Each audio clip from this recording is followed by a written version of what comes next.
Every night, it was the same time, 3:12 a.m. Tony didn't need to check the clock anymore.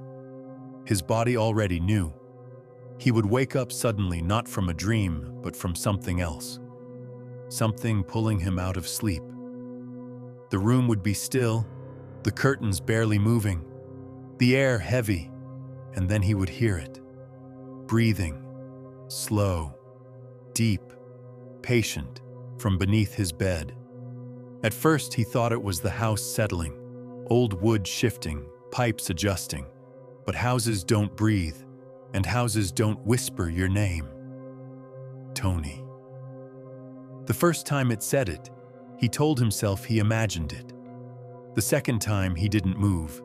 The third time, the blanket at his feet lifted slightly, as if something underneath was testing the fabric, feeling for him. And at 3:12 a.m., the red glow of the clock felt like an omen. The whisper didn't sound loud, it sounded close, right below him, not evil, not angry, just certain. Tony. His throat tightened. He wanted to scream for his mother, but something stopped him. The voice continued. I'm right here. Thin fingers slowly curled around the underside of the mattress. He could see the pressure from above, fabric dimpling as claws dragged across wood. A faint red glow bled through the cracks beneath the bed, and black smoke, thin as breath on glass, began to rise. Tony pulled the blanket up to his chin.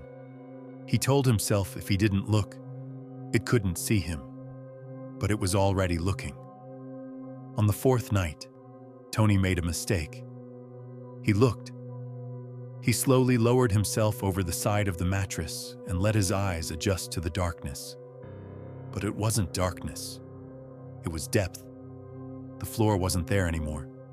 Instead, beneath his bed was something vast, a void, and inside it, two red eyes opened, unblinking, ancient, long curved horns barely shifted within the smoke. The breathing wasn't coming from the house. It was coming from something alive, something waiting. And when it inhaled, the room felt smaller. Tony scrambled backward, heart pounding violently in his chest. He tried to climb fully onto the mattress. That's when it grabbed him. A long black hand shot from beneath the bed and wrapped around his ankle. The claws were cold, too cold. They dug into his skin like they belonged there. Tony screamed. The sheets twisted violently as he clawed at the mattress, trying to pull himself free. The room warped slightly, the walls bending, shadows stretching unnaturally long. Red mist poured from under the bed, and the hand tightened. Not to pull him down, just to let him know it could. Then it released him, as if the fear alone was enough. On the seventh night, it stopped hiding. Tony woke up and found it already halfway out. Its elongated arms rested calmly on the mattress. Its skin looked cracked, like burnt stone, glowing faintly with red veins pulsing beneath the surface. Massive curved horns brushed against the ceiling. Its hollow eyes burned brighter than the clock ever could. And its grin wasn't angry. It was pleased. You finally looked, it said. The bedroom walls darkened as though the light itself feared the creature. Tony couldn't move, and the demon leaned closer. Good. Morning came, but morning didn't fix anything. Tony sat on the edge of his bed in silence. He lifted his shirt slowly. 3 claw marks burned into his back. They weren't bleeding, they were glowing. Faint smoke drifted from the wound. He turned toward the mirror and saw it standing behind him, still, watching. In the reflection, the demon's eyes glowed brighter than before. But when Tony turned around, the room was empty, except it wasn't. Not really. His mother thought he was having nightmares, until she heard it too. A low scraping sound in the early morning. When she lifted the mattress, her breath caught in her throat. Deep claw marks carved into the wooden floorboards from underneath. The wood looked splintered outward, like something had been trying to break through. A faint red glow seeped from the cracks, and her shadow on the wall behind her stretched longer than it should have, almost reaching the ceiling. She didn't know yet. It wasn't trying to break out. It was already out. That night, the bed was no longer a bed. When Tony knelt and looked down, there was no floor, only a swirling red abyss. Shadows reached upward from below, not climbing, but beckoning. Whispers echoed from deep inside the void, thousands of them. Tony stood at the edge in silence, unblinking, his face empty, as if something inside him had already stepped forward. Demonic hands gripped the sides of the portal. The air smelled like burning iron, and for a moment, the abyss felt like home. It happened without ceremony. Tony's body lifted slowly from the mattress. His spine arched unnaturally. His eyes burned red.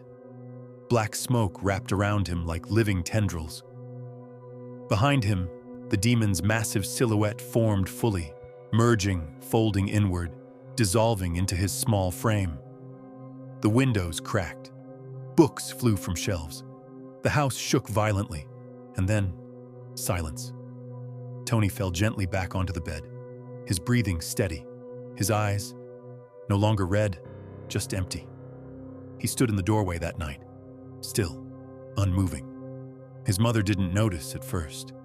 She thought he was just watching her, but his eyes were completely black, no reflection, no emotion.